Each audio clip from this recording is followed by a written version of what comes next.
তৎকালীন ৭১ টেলিভিশন এবং মোজাম্মেল বাবু, ফারজানা রূপা, তাদের যে একটা ভূমিকা ছিল এই হেফাজত ইসলামের এই ঘটনাটাকে আপনার ভিন্ন খাতে প্রবাহিত করবার জন্য যে একটা প্রচেষ্টা ছিল, তাতে করে আমাদের কাছে মনে হয়েছে যে এইটাও একটা সিস্টেমেটিক ক্রাইমের মধ্যেই ছিল। তারা একটা পূর্ব পরিকল্পনা মাফিক এবং তাদের একটা সিস্টেমেটিক্যালি প্ল্যান ওয়াইজ তারা এই কাজটা করেছে। যে রিপোর্টটার একেবারেই কোনো সত্যতা ছিল না এবং সেখানে আপনার বিশেষ কোনো ব্যক্তিদের তারা সাক্ষাৎকার নিয়েছেন, তারাও খুব বিতর্কিত ব্যক্তি। সেই জায়গা থেকে আমাদের কাছে মনে হয়েছে যে এই মামলার ইনভেস্টিগেশনের স্বার্থে তাদের জিজ্ঞাসাবাদ করা খুব প্রয়োজন। এই কারণে আজকে আমরা মোজাম্মেল বাবু, যিনি ইতিমধ্যে বোধহয় জেলে আছেন, এবং দীপমণি যিনি পররাষ্ট্রমন্ত্রী ছিলেন, তিনি ইন্টারভিউ দিয়ে একেবারেই শেখ হাসিনার অবিকল কথাটা তিনি বলেছেন। তাহলে দুইজনের বক্তব্য একরকম হয় কেমন করে? যে তিনিও কিন্তু একই রকম বলছেন, রক্তমাখা তারা রং মেখে বসেছিল, টুপি পাঞ্জাবি পরে এমনভাবে বসেছিল, পুলিশ আসছে, দৌড় দিয়েছে।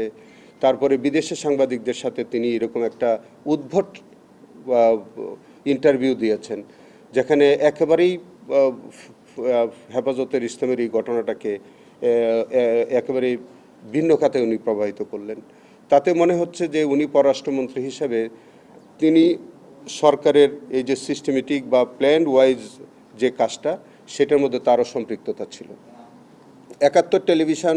তৎকালীন ৭১ টেলিভিশন মোজাম্মেল বাবুর নেতৃত্বাধীন যে এবং ফারজানা রূপার বরাবরই তিনি বিতর্কিত ভূমিকায় থাকতেন।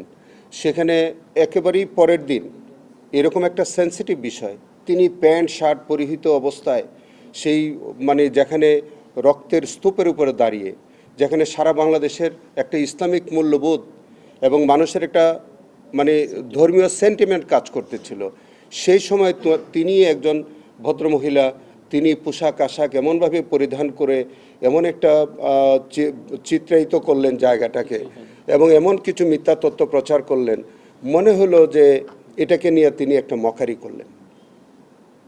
তো তার এই যে বিতর্কিত ভূমিকা এবং তিনি যেসব ব্যক্তিবর্গের সাক্ষাৎকার নিলেন, সব কিছু করলেন, তো সব কিছু মিলিয়ে আমাদের কাছে মনে হয়েছে যে এই মানুষগুলোকে, বিশেষ করে ফারজানা রূপা, মোজাম্মেল বাবু, পররাষ্ট্রমন্ত্রী দীপমণি, তারপরে আর কে একজন, এই তিনজনকে আপাতত আমরা তারা যেহেতু হেফাজতে আছে, তাদেরকে আমরা প্রোটেকশন চেয়েছি।